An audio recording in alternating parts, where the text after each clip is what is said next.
Bonjour et bienvenue dans notre émission Parlez-vous public, une émission proposée par VECA en partenariat avec la Casden Banque Populaire, la banque coopérative de la fonction publique. Le principe de cette émission est simple, un thème, 2 invités et mes questions. Et le titre que nous avons choisi pour cette émission est « Science, société et action publique, une confiance à retrouver » avec un point d'interrogation à la fin. Alors pourquoi ce choix ? Parce que nombreux sont en effet les sujets d'actualité aujourd'hui qui réclament aux responsables politiques d'éclairer leurs décisions par la science. Pourtant, cette dernière semble de plus en plus contestée. Alors, est-ce que c'est un signe de refus de la complexité grandissante dans nos sociétés ? Est-ce que cette contestation est amplifiée par les réseaux sociaux ?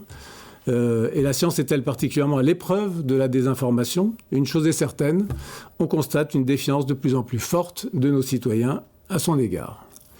Dans ce contexte, quel rôle et forme d'action doit prendre l'action publique, portée par les universités et les centres de recherche ? C'est à cette question déclinée sous plusieurs angles que nos invités vont tenter de répondre, invités que je m'empresse de vous présenter en m'excusant à l'avance de ces présentations toujours un peu réductrices. Marie-Cécile Nave, vous êtes déléguée générale de France Université, docteur en sciences politiques à Paris-Dauphine, par ailleurs spécialiste des États-Unis et des questions de genre et de féminisme à l'international. Et vous êtes autrice d'une dizaine d'ouvrages en la matière. Bonjour. Bonjour. Jean-Luc Moulet, une carrière en préfecture de région, puis à la direction du Trésor, 10 années dans le privé, puis plus récemment directeur du programme Industrie, du programme d'investissement d'avenir au secrétariat général pour l'investissement. Depuis 2019, vous êtes directeur général délégué à l'innovation au CNRS. Vous y conduisez, je dirais pour faire court, la politique de valorisation de l'établissement. Bonjour. Bonjour. Et je vais commencer par vous, Jean-Luc Moulet, une première question qui implique, je dirais, sociologiquement et économiquement pour vous le fait que le programme du CNRS soit, je cite, entre guillemets, mettre la recherche scientifique au service de la société. Effectivement, Antoine Petit, qui est notre président directeur général, a défini son programme pour sa mandature comme mettre la science, la recherche scientifique, au service de la société. C'est un programme qui se décline selon plusieurs axes. Le premier d'entre eux consiste bien évidemment à être ouvert sur les problématiques de la société, que ce soit le changement climatique, la transition énergétique, l'intelligence artificielle, la santé et d'autres. Le deuxième, on en reparlera, c'est de faire de la science un outil d'aide à la décision et de la compréhension du monde. Et puis le troisième axe, c'est celui qui m'intéresse le plus à titre personnel, c'est celui qui consiste à développer des relations avec le monde socio-économique. Et là, mettre en relation recherche scientifique, CNRS et le monde socio-économique, c'est pas nécessairement une donnée que tout le monde a en tête. Et pourtant, les choses se passent bien. Je prendrai 3 exemples. D'abord, c'est celui de la société Eurofins Scientifique, qui est un des leaders mondiaux dans le domaine de l'analyse médicale, 7 milliards d'euros de chiffre d'affaires, rentré au CAC 40 il y a 1 an et demi. Deuxième exemple, Amplitude System, qui est une grosse PME de 300 à 400 personnes dans le domaine des lasers de puissance, qui est située à Bordeaux. Et puis, troisième exemple, c'est une société qui s'appelle Sequans, qui a été créée il y a 6 mois, qui est active dans le domaine des qubits quantiques. Le point commun entre ces 3 sociétés tient en 4 lettres, c'est le CNRS. Toutes les 3, en fait, sont issues de résultats de recherche qui proviennent de laboratoires de recherche publique sous tutelle du CNRS. Alors, j'ai cité 3 exemples, je pourrais en citer 1400 autres, puisqu'il y a aujourd'hui 1400 entreprises en activité. Des startups qui ont été créées comme des startups, effectivement, à partir des résultats de recherche issus des laboratoires sous tutelle du CNRS. Et ça, ça illustre par le nombre la richesse de cette création de start-up, mais également quand on regarde les domaines dans lesquels ces entreprises sont actives, que ce soit la santé, l'intelligence artificielle, le quantique, la transition énergétique, la transition environnementale, etc., ça montre le fait qu'elles sont en ligne avec les préoccupations de la société. Et puis, globalement, en termes économiques, elles représentent ensemble 90 000 salariés. C'est donc l'impact, finalement, que la recherche scientifique peut avoir en termes de génération de start-up et au-delà, l'impact que ça a en termes économiques. Mais l'impact économique, il se matérialise aussi au travers des relations que nous pouvons avoir avec des entreprises déjà établies. Je pense à des grands groupes, Thales, Safran, Michelin et d'autres. Je pense à des ETI, qui sont peut-être moins connus du grand public, comme le groupe Alsan, ou alors des startups et des entreprises de manière générale, avec lesquelles nous avons 1 millier de contrats de recherche par an. Nous avons avec elles également 260 laboratoires communs. Et dans ces laboratoires de recherche communs, avec ces contrats collaboratifs, finalement, nous aidons ces entreprises-là à développer leur innovation. Nous leur transférons du savoir scientifique de façon à ce qu'elles soient plus fortes, plus compétentes, plus compétitives, se développent sur leur marché, créent de l'emploi en France, etc. Pour prendre un exemple, il y a une trentaine d'années, c'était le premier laboratoire commun que nous avons signé avec le groupe Safran. Nos scientifiques ont travaillé dans le domaine du carbone, et plus particulièrement des freins carbone-carbone. Et si aujourd'hui les avions ne se scratchent pas en bout de piste, c'est bien parce qu'ils sont équipés de freins carbone-carbone qui sont issus de ces travaux collaboratifs entre le groupe Safran et le CNRS. Et donc, notre action, finalement, elle consiste à identifier dans l'ensemble des laboratoires sous tutelle du CNRS les résultats de recherche, les innovations qui pourront être transférés vers le secteur privé et par là même développer la richesse nationale par le développement d'activités et d'emplois. Je ne suis pas sûr que tout ça soit si connu, et d'où l'utilité d'en parler, mais nous reviendrons sur cette question de la communication. Marie-Cécile Nave, dans un récent symposium que j'animais sur le thème de One Health, j'ai entendu des universitaires qui se posaient la question de la responsabilité sociale de l'université. Alors, selon vous, cette question, est-ce qu'elle est pertinente ? Et si elle l'est, quelles peuvent être les actions déployées par l'université pour avoir un impact sociétal ? Bien sûr que cette question est pertinente. On rappelle que les universités, c'est près de 2 millions d'étudiants, c'est 3000 laboratoires de recherche, dont la plupart travaillent avec les organismes, sont même en co-tutelle avec les organismes de recherche dans le CNRS. Une implantation sur l'ensemble du territoire métropolitain et ultramarin. Et donc, pour répondre à votre question, peut-être en 3 points. Le premier point, c'est l'excellence. Le deuxième point, c'est la démocratie. Et le troisième point, c'est l'exemplarité. Alors, l'excellence, c'est pour dire que nous formons à l'université des profils de tout type de qualification, du bac+1 au doctorat, 70 000 doctorants en France aujourd'hui. C'est une formation par la recherche dès la première année d'études, ce qui permet de former des esprits qui à la fois sont très compétents sur le plan technique, mais aussi sont capables de s'adapter à des environnements professionnels changeants. On n'est plus dans des carrières professionnelles qui sont linéaires aujourd'hui, et c'est particulièrement vrai pour les nouvelles générations qui ont envie d'avoir quelque chose qui change au fil de leur parcours professionnel. Et c'est une formation d'excellence dans toutes les disciplines et en pluridisciplinarité. Donc ça, c'est le premier point. Donc, excellence au service aussi des besoins des entreprises, au service des besoins en emploi sur les bassins d'emploi. Le deuxième aspect, je l'ai un petit peu déjà donné, c'est celui de la démocratie, c'est-à-dire que nous accueillons tout le monde à l'université. Évidemment, il y a des filières sélectives, mais quand même, on accueille l'immense majorité des jeunes qui font des études supérieures, et nous leur donnons les moyens de réussir dans les parcours qui leur conviennent. On accueille aussi beaucoup de gens en formation continue, en formation tout au long de la vie. Donc il y a un enjeu de démocratie, d'ouverture et d'équité qui est majeur. Donc ça fait aussi partie du sujet dont vous parlez, la responsabilité sociale. Et le troisième point, c'est celui de l'exemplarité. On parle maintenant de campus exemplaires, c'est-à-dire que les universités sont intégrés dans des écosystèmes territoriaux en lien avec le monde économique, je l'ai dit, en lien avec les collectivités territoriales, en lien avec les administrations, le milieu associatif et les citoyens et les citoyennes, avec le développement de recherche participative, de recherche citoyenne, comme ça se fait de plus en plus. Et l'exemplarité, c'est donc aller vers un public qui a soif de connaissances, parce que c'est vrai qu'il y a une défiance vis-à-vis de la science, vous avez tout à fait raison de commencer par ça. C'est aussi le modèle économique fondé sur le clash, le buzz des réseaux sociaux et de certains médias, il faut bien le dire. C'est pas spécifique à la France, c'est finalement toutes les démocraties. Les États-Unis que je connais bien, c'est encore pire, on le sait. Mais il y a aussi une énorme soif d'apprendre et de comprendre dans la société française. On le voit quand on se rend quand on participe à des conférences à Paris et beaucoup en région, où il y a un public qui est très très demandeurs, curieux de comprendre le monde dans sa complexité. Le monde a toujours été complexe, il n'est pas forcément plus complexe aujourd'hui qu'il y a 20 ans, qu'il y a 30 ans. Il y a une soif de comprendre, et notamment avec les grandes crises mondiales. Et donc, cette soif de connaissance, elle s'appuie sur une envie de découvrir la science. Et donc, il faut mettre la science aussi à la portée des citoyens, des citoyennes et des plus jeunes, y compris de celles et ceux qui n'ont pas fait d'études supérieures. Donc, c'est là qu'on rejoint l'enjeu de sciences et société qui est cher au gouvernement et qui est cher à nos deux entités. Marie-Cécile Naves parlait des médias, Jean-Luc Moulet.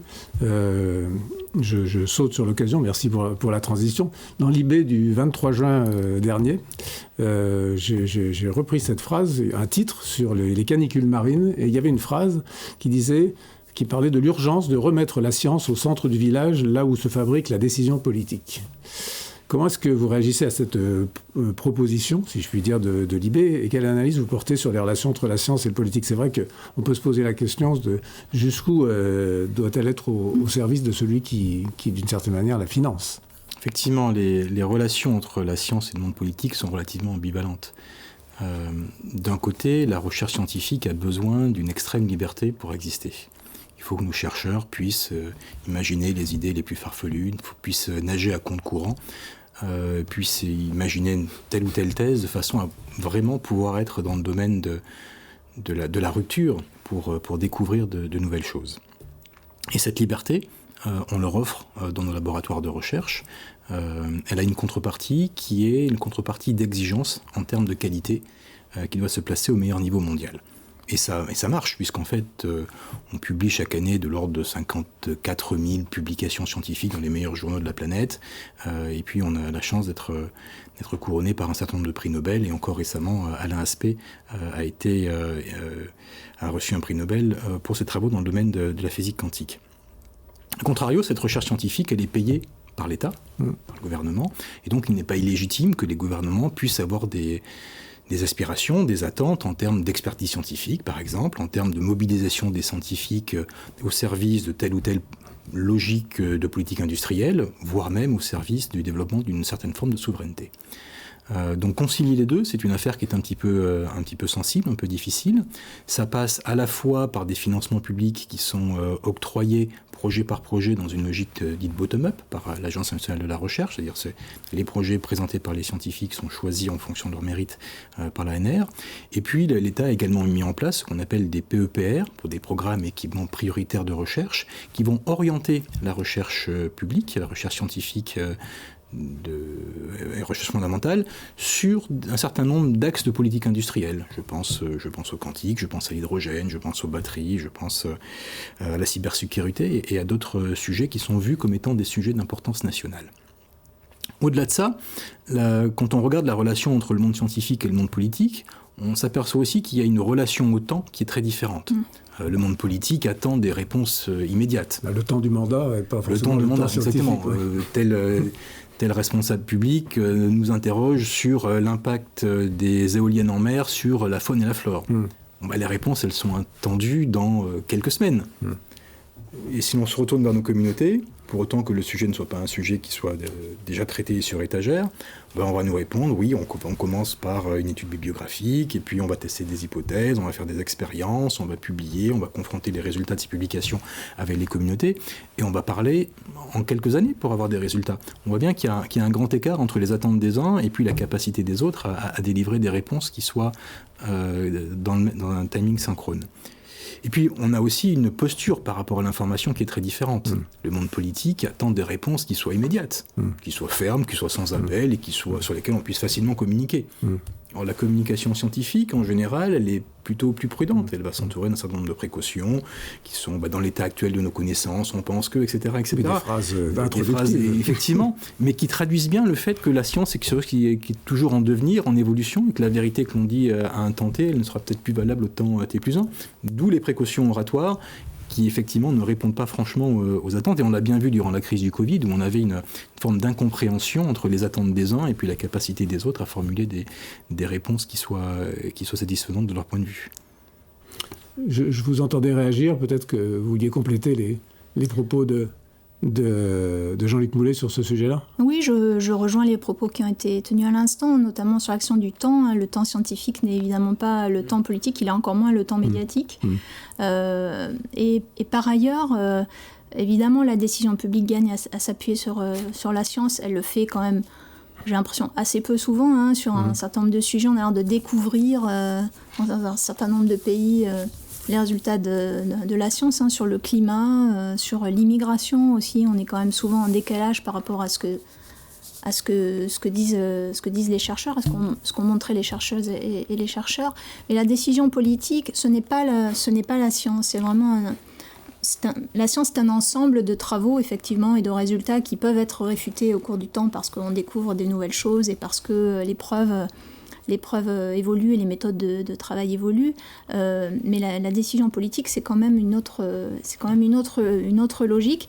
J'ai le sentiment néanmoins, c'est pas le sentiment d'ailleurs, c'est même une conviction, pour avoir été des deux côtés de la barrière, pour avoir été en cabine ministérielle et je sais comment ça se passe, faire tomber le mur, pour reprendre une expression de la politiste Agathe Cagé, entre le monde scientifique et le monde politique, ça, c'est quand même difficile, ce sont des logiques difficiles, c'est parfois des incompréhensions, c'est aussi des logiques professionnelles qui font que on a du mal à se mettre dans une autre identité professionnelle. Il y a tout un tas de raisons qui font que c'est ainsi. Néanmoins, je pense que c'est très important parce que justement, d'abord, il y a une attente citoyenne très forte, je l'ai dit tout à l'heure, et puis pour penser et anticiper les grandes crises de demain qui doivent se penser à l'échelle internationale, on a besoin d'une coopération internationale, on a besoin d'être dans l'interdisciplinarité, c'est pour ça que la complémentarité entre les universités et les organismes, c'est majeur, et on a besoin de faire confiance aux scientifiques. Et nous, ce sont des choses qu'on porte beaucoup à France Université, c'est-à-dire qu'on considère que la recherche, mais aussi la formation et la jeunesse, et ça va de pair, c'est un investissement. C'est un investissement pour le présent, pour l'avenir, pour l'Europe, pour la paix aussi, pour la démocratie. Et je ferai un petit plaidoyer pour le soutien à la recherche fondamentale, parce que c'est vrai on parle beaucoup, et à juste titre, des apports de la recherche contractuelle, les appels à projets européens, PIA, etc., France 2030. C'est très important, mais la recherche fondamentale, il faut la soutenir aussi. On n'a pas des résultats tout de suite, on a des résultats souvent dans très longtemps, et aussi des résultats qu'on n'attendait pas. Et un grand nombre de découvertes scientifiques ont pu être faites des années, des dizaines d'années, parfois encore plus, après qu'on a commencé les recherches, mais on les aurait jamais, elles n'auraient jamais abouti si on n'avait pas été dans une démarche de recherche fondamentale. Donc pas par projet, pas un financement contractuel. Et là, vous parliez de la jeunesse tout à l'heure. Est-ce que l'université n'a pas une responsabilité, puisqu'on utilisait ce mot-là tout à l'heure, particulière auprès de la jeunesse, enfin je dirais de nos futurs citoyens? Bien sûr, et la jeunesse nous demande des comptes, et c'est très bien. C'est-à-dire qu'on est aujourd'hui face à des générations qui ont des seuils de tolérance à un certain nombre de sujets de société qui sont beaucoup plus bas que dans les générations précédentes, sur les questions d'égalité femmes-hommes, sur les questions du climat, de l'environnement, des transitions d'une manière générale, sur le fait de trouver un travail et d'avoir un travail qui a du sens. Alors, certaines catégories socio-professionnelles peuvent plus se le permettre que d'autres, évidemment. Mais enfin, il y a ces exigences-là qu'on ne peut pas balayer d'un revers de main et qui ne sont pas que dans les grandes écoles, qui sont aussi à l'université. On ne peut pas balayer ça d'un revers de main. Cela nous oblige et cela nous pousse à nous transformer dans les universités peut-être plus vite qu'on ne l'aurait fait sinon. Et c'est très bien. Après, il faut aussi du temps pour mettre en place des formations de qualité qui soient certifiées, qui soient reconnues comme étant d'excellence. Ça ne peut pas se faire de la manière aussi rapide que parfois on le voudrait. C'est sur la question des transitions, nous sommes beaucoup poussés par le ministère de l'Enseignement supérieur et de la Recherche en ce sens, mais c'est très bien. Et effectivement, la jeunesse nous oblige, la jeunesse nous demande des choses, et on essaie d'y répondre autant que possible. Elle nous aide aussi, nous, à nous transformer dans... Je dis nous, mais... Oui, bien sûr. Dans l'ensemble des enseignants-chercheurs et tous les personnels des universités. C'est aussi... c'est bien qu'on soit bousculé par les jeunes générations, je crois. On voit l'un comme l'autre que vous illustrez bien une phrase qu'on voit souvent à titre de certains articles, « temps de crise et crise du temps ». Mais c'est une phrase qui est souvent sortie depuis le Covid. Jean-Luc Moulet, on a évoqué les liens de la science et du politique. Moi, comme citoyen, j'ai le sentiment que la science, c'est pas communiquer sur elle-même, en fait. Dans un même studio, ici, on a évoqué la question de la communication de la fonction publique sur elle-même, qui était compliquée. Et on a l'impression que la science, c'est un petit peu la même chose. Quelles en sont les raisons, à votre avis? Et est-ce qu'il y a, évidemment, de mon point de vue, pas une responsabilité particulière des médias, peut-être aussi du fait d'une méconnaissance de ces sujets par un certain nombre de journalistes en la matière? Sans doute, encore, il faudrait considérer que la responsabilité vient aussi du côté de ceux qui communiquent, c'est-à-dire... Oui, bien sûr, chacun sa part, si je puis dire. D'expliquer les sujets sur lesquels ils travaillent. Alors c'est vrai que le monde évolue, on a cité tout à l'heure quelques exemples en termes d'évolution un peu surprenante des choses, sans doute dû au développement des outils numériques qui formatent la pensée, qui obligent à aller très rapidement à des phrases un peu choc, un peu buzz, à présenter des choses en 30 secondes sur TikTok, etc. Tout ça alimente sans doute la montée de préjugés, alimente la montée de fake news et d'idées fausses. Songeons quand même qu'il y a, selon quelques sondages que j'ai pu lire, une quinzaine de % des jeunes qui pensent que la Terre est plate. Ça me paraît incroyable. Pas que des jeunes, je crois. De penser ça. Ouais. Enfin, et cette recherche du buzz immédiat conduit sans doute à ce formatage de la pensée un peu caricatural. Et ce qui est plus inquiétant, en revanche, c'est qu'en parallèle de ce phénomène, on retrouve une forme de perte de crédibilité du discours scientifique. Dans le meilleur des cas, le discours scientifique a la même crédibilité que tel influenceur sur Instagram. Et quand on regarde quelques sondages, certains sont un peu alarmants en montrant qu'une portion non négligeable des gens considèrent que l'apport de la science à la société, c'est autant de bien que de mal. Ce qui, de notre point de vue, est effectivement assez surprenant. Or, je pense que le monde a besoin de science, on a besoin d'entendre parler de science, ça a une vertu éducative qui est claire, on a besoin de dire que la Terre n'est pas plate, on a besoin de dire que le réchauffement climatique, c'est plus une théorie, c'est un fait, on a besoin de dire que la théorie de l'évolution, même chose, ce sont des éléments qui aujourd'hui sont... de le dire et puis de l'expliquer. L'expliquer, effectivement. Et ces sujets scientifiques, ils sont par nature complexes. Ils demandent une pensée souvent un petit peu nuancée, ils demandent de prendre du temps pour expliquer les choses. Aller expliquer l'intrication quantique en 30 secondes sur TikTok, c'est très difficile, voire impossible. Donc on a besoin de faire des efforts en la matière, et on a aussi besoin sans doute de contrebalancer une démarche scientifique qui veut que l'on ne simplifie pas les choses, qui veut que l'on formule les hypothèses, que l'on formule les hypothèses qui ont été prises, et que l'on explique le cheminement qui a induit à telle conclusion, avec toutes les limites à ce raisonnement. C'est-à-dire toute cette démarche scientifique, finalement, du point de vue de la communication, elle est sans doute un peu contre-productive. Et sans compter aussi deux écueils qu'on peut noter dans l'incarnation du langage public des scientifiques. Le premier, c'est que un scientifique n'est pas forcément omniscient. Interroger sur un plateau télé un scientifique qui est un spécialiste de chimie par exemple, et l'interroger sur un problème d'intelligence artificielle, c'est un peu ce qu'on a vécu pendant le Covid. Exactement, donc je ne vais pas prendre des exemples trop marquants, mais c'est un peu ça. Donc un scientifique n'est pas omniscient et il faut faire attention de quel point de vue parle la personne et quelle est sa pertinence et sa légitimité pour exprimer telle et telle opinion. Et puis le deuxième écueil qui est notable, mais ça c'est inhérent au fait que le travail scientifique est par définition passionnant. Donc on a affaire à des gens qui sont passionnés, et parfois la limite entre le discours scientifique et le discours militant, on a du mal à la faire. Donc il faut... Et par là même, on perd un peu de crédibilité. D'où la nécessité de faire attention à tout ça. Mais il n'en demeure pas moins que le sujet principal, c'est le besoin de plus parler, de plus communiquer sur la science, et d'avoir un discours qui soit clair, intelligible, impactant, et que les gens puissent recevoir. Alors au CNRS, bien entendu, mais tout le monde le fait, toutes les universités le font, on a besoin de vulgariser mieux. Alors nous avons, un certain nombre de publications, on parle de Carnet de sciences par exemple, qui est une publication qui est disponible dans les meilleurs kiosques, qui fait des dossiers très accessible sur beaucoup de sujets de société ou beaucoup de sujets scientifiques, qui est donc un bon élément de vulgarisation. On a une chaîne YouTube, on fait des événements comme ma thèse en 180 secondes, on a même une fresque dans le métro Gare Montparnasse pour illustrer les apports de la science. Bref, on a cet impératif de plus communiquer, de mieux communiquer et de faire en sorte que la pensée scientifique et que les résultats scientifiques soient connus du plus grand nombre. Sur ce sujet de la communication ?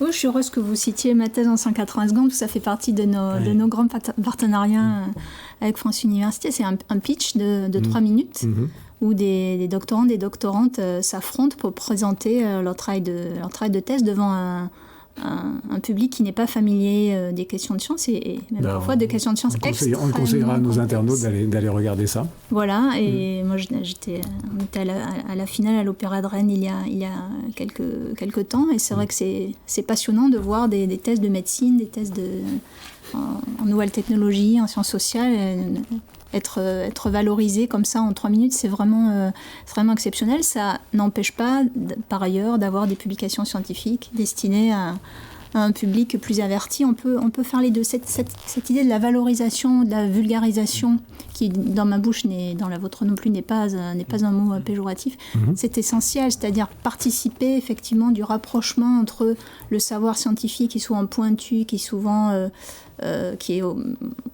qui demande des sacrifices très importants, et puis la société civile, le grand public, et même les jeunes, et même parfois les très jeunes, c'est c'est tout à fait essentiel pour donner le goût de la science, pour montrer que ça sert à tous et à toutes, dans le quotidien et dans un quotidien peut-être un peu plus éloigné, et peut-être qu'il faudrait envisager, ça fait longtemps qu'on porte cette idée, nous, à France Université, que dans les parcours professionnels, dans les carrières des enseignants-chercheurs et des chercheurs, soit davantage prise en compte cette capacité à valoriser dans la progression de carrière. Parce que pour l'instant, ça reste une activité qui est pas très reconnue. Ça commence un petit peu quand même, mais pas suffisamment reconnue, voire parfois un peu critiquée par certains des collègues. C'est dommage parce que ça fait partie de la démarche démocratique et citoyenne des chercheuses et des chercheurs sur tout un tas de sujets qui peuvent nous préoccuper. Et ensuite,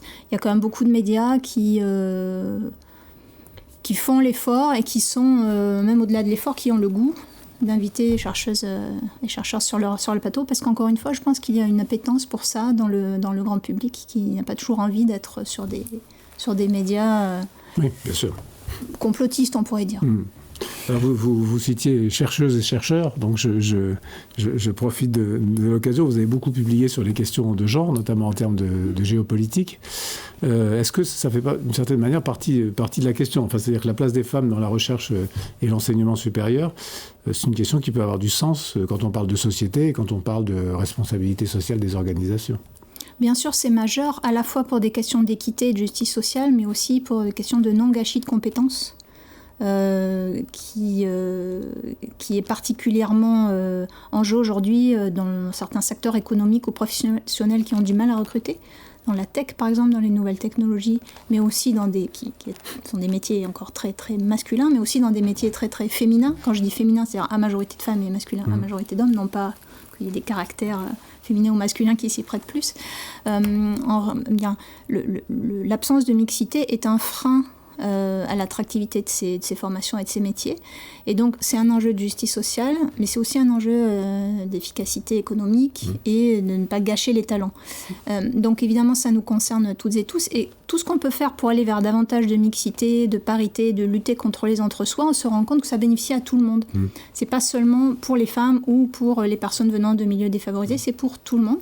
Et quand on lutte contre les entre-soi, eh bien, on est plus efficace. Je prends un exemple tout bête, c'est celui de l'intelligence artificielle. Si on recrute uniquement des gens qui viennent des mêmes types de profils, les mêmes types d'écoles, uniquement des hommes... C'est un effet sur les algorithmes. C'est un effet sur les algorithmes, et donc on perd des clients, on perd des opportunités commerciales, et c'est pas du tout cynique de le dire, c'est une réalité économique et sociale dont il faut tenir compte. Donc, aller vers plus de parité dans les formations, ça veut dire agir très en amont, ça se joue. Enfin, ça se joue évidemment dans l'enseignement supérieur, mais ça se joue bien avant dans la lutte contre les stéréotypes, sans doute dès les premiers moments de l'orientation, c'est-à-dire la fin du collège et peut-être au lycée. On voit bien que dès qu'on baisse la garde avec la réforme du lycée de Jean-Michel Blanquer et la fin des mathématiques obligatoires, on perd les filles. Et donc, dès qu'on baisse la garde, évidemment, on fait un grand retour en arrière. Mais c'est aussi faire en sorte que dans les progressions de carrière à l'université, chez les enseignants-chercheurs, chez les chercheurs, chercheuses, et finalement toutes les professions de l'enseignement supérieur de la recherche, il faut veiller à ce que ce soit le plus équitable possible. Et un des moyens sur lesquels on a beaucoup travaillé, c'est le mentorat, le tutorat, faire attention au jury, faire attention au moment dans la carrière, ou bien il y a des caps à passer, et là, ce qu'on appelle aux États-Unis, dans la recherche scientifique, aux États-Unis, le leaky pipeline, c'est-à-dire le tuyau percé. Plus on monte dans la hiérarchie, plus on perd les femmes, plus les femmes se désengagent pour des raisons de stéréotypes et d'inégal partage et du temps familial et domestique. Mais c'est aussi, et c'est absolument inséparable, la lutte contre les violences sexistes et sexuelles, parce que ça décourage les femmes. Et c'est très souvent fait aussi pour ça, c'est-à-dire les disqualifier et considérer qu'on doit rester entre soi. Donc tout ensemble, tout est systémique. Et encore une fois, quand on agit dans ce sens-là, pour plus d'égalité, pour plus de mixité, pour plus de parité, ça bénéficie à tout le monde, ça crée un climat de travail qui est plus favorable aussi aux hommes, et donc tout le monde est gagnant. Je crois que je ne voulais pas terminer cette émission sans évoquer le fait que le CNRS s'est emparé aussi de la question de la parité femmes-hommes. Oui, effectivement, c'est un sujet qui est traité au CNRS depuis longtemps, avec la création d'une mission pour la place des femmes, qui est normale. Alors non seulement il s'agit d'aller vers la parité, mais il s'agit aussi de trouver tous les leviers possibles pour que cette parité puisse trouver à s'exprimer. Je prendrai un seul exemple, c'est le passage de grade de chargé de recherche à directeur de recherche. En fait, on peut s'exprimer en disant « Ah, on veut de la parité, on veut de la parité », mais en fait, on se rend compte que à l'entrée du concours, on a moins de femmes que d'hommes qui se présentent. Donc en fait, on a un travail qui est à faire pour encourager les candidatures et faire en sorte que les chercheuses, finalement, se disent moi aussi, il n'y a pas de raison qu'il y ait un plafond de verre, elles ont tout aussi droit au fait d'être directrices de recherche que leurs camarades masculins. Donc c'est un exemple parmi d'autres sur le type d'action qui peut être conduite. On peut imaginer que une place des femmes retrouvée permette aussi ces retrouvailles entre la société et la science. Tout à fait. Oui, c'est multiplier les regards sur le monde, Absolument. Et donc c'est plus de richesse et plus de curiosité. Ben c'est sur ces mots que nous allons conclure. Merci infiniment à tous les deux. C'était riche et passionnant. Merci à la Casden Banque Populaire et à VECA de nous avoir permis de faire cette émission. Et à bientôt. Merci. Merci beaucoup.